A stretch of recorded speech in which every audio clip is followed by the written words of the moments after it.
ہر چیز کو پڑھا بھی ہے، ہر چیز کو لکھا بھی ہے. درود بھیجیے محمد و آل محمد. اور ہمارے اذان گرامی یہ کرا. اس کے بعد امام جعفر صادق اور جناب آمنہ سلام اللہ علیہ کی روایت آپ کی خدمت میں پیش کی.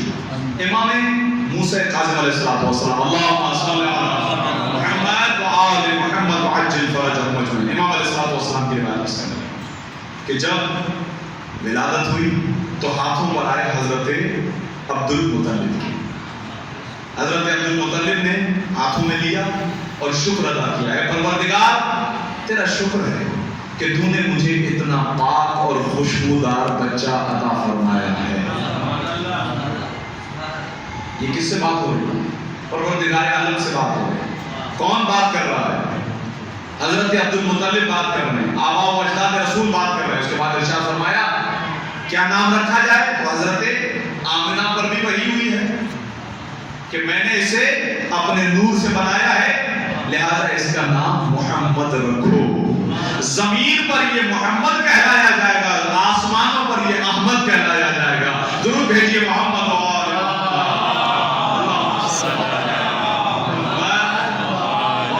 محمد وعجل فرجہم اجمعین. دامن وقت میں گنجائش نہیں ہے، میں ایک جگہ سے آ رہا ہوں آپ کے پاس، اس کے بعد ایک اور جگہ پر جانا ہے. تو حضرت امام جعفر صادق علیہ السلام اللہم صلی علی محمد. جس طرح میں نے رسول کی حدیث مبارکہ آپ کی خدمت میں پیش کی کہ رسول کون ہیں جنہوں نے ارشاد فرمایا اول ما خلق اللہ نور، ویسی ایک حدیث چھٹے امام سے ملتی ہے. آپ نے ارشاد فرمایا اول ما خلق اللہ ارواحنا، اللہ نے سب سے پہلے ہماری روحوں کو خلق کیا ہے. سب سے پہلے اللہ نے ہمارے انوار کو خلق کیا ہے. کائنات کا وجود نہیں تھا، یہ تھے. کائنات ان کے بعد میں خلق ہوئی ہے، کائنات ان کی محبت میں خلق ہوئی ہے. اچھا جب یہ جملہ کہا ہے چھٹے امام نے تو ایک صحابی نے کھڑے ہو پوچھ لیا کہا مولا جب اللہ نے توجہ ہے آپ حضرات کی بس آخری مقام جب اللہ نے آپ کو خلق کیا تو آپ کیا کر رہے تھے؟ سوال اچھا ہے. ابو علی سینا بڑا ذہین ماہر مانا جاتا ہے.